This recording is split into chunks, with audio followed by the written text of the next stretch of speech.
Hello friends, I am Deepanshi Sharma. Welcome to my YouTube channel genius Deepanshi and I hope you are doing well. आज हम start करेंगे part 79 that is to find length of the string using str alien function.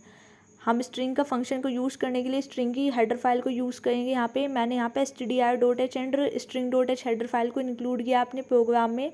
stdio header file के अंदर हमारे printf and scanf function pre built है और हमारे string.h header file के अंदर हमारे जितने भी स्ट्रिंग फंक्शंस है वो हमारे यहाँ पे प्री बिल्ट है, जिनका यूज़ हम यहाँ पे करने वाले अपने प्रोग्राम में। तो लेंथ को निकालने के लिए हम यहाँ पे str alien फंक्शन का यूज़ करेंगे। तो मैंने यहाँ पे मेन फंक्शन बनाया जिसका मैंने रिटर्न टाइप लिया है इंट। जब भी हम मेन फंक्शन का रिटर्न टाइप इंट लेते हैं तो हमें रिटर्न में कुछ ना कुछ करवाना होता है। मैंने यहाँ पे रिटर्न 0 दिया है। उसके बाद मैंने यहाँ पे एक स्ट्रिंग को डिक्लेयर करके छोड़ा है जिसका साइज़ मैंने यहाँ पे लिया है 80 और स्ट्रिंग को डिक्लेयर करने के लिए हम डेटा टाइप यूज़ करते हैं क्या है। तो मैंने यहाँ पे लिखा है क्या स्पेस स्ट्रिंग का नेम है और उसका साइज़ है 80। उसके बाद मैंने यहाँ पे प्रिंटफ फंक्शन का यूज़ किया है यूज़र से पूछने के लिए एंटर दी स्ट्रिंग, और मैंने यहाँ पे गेट्स फंक्शन की हेल्प से जो भी यूज़र स्ट्रिंग देगा मैंने उसको यहाँ पे गेट्स कर लिया, मीन्स यहाँ पे मैंने एब्जॉर्ब कर लिया। तो मैंने यहाँ पे गेट्स फंक्शन के अंदर एज एन पैरामीटर दे दिया एस यहाँ पे है एज अ स्ट्रिंग। उसके बाद मैंने यहाँ पे एक आई वेरिएबल लिया और मैंने इसके अंदर स्टोर करवा दिया जो भी स्ट्रिंग की लेंथ फाइंड करके देगा नहीं है str alien फंक्शन। मैंने इसके अंदर एज एन पैरामीटर दिया है स्ट्रिंग को।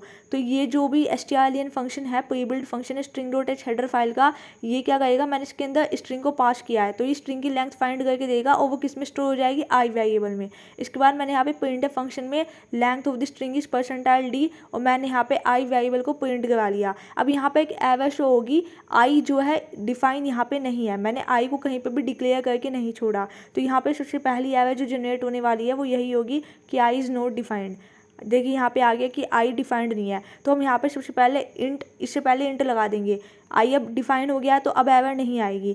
अब जैसे ये मैं ऑनलाइन कंपाइलर यूज़ कर रही हूँ तो इसमें नीचे आ गया एंटर दी स्ट्रिंग। आप यहाँ पे लिखोगे कुछ भी स्ट्रिंग, जैसे कि मैंने अपने यहाँ पे नेम आउटपुट में दिया है दीपांशी शर्मा, तो इसने string they the, length of string is 16।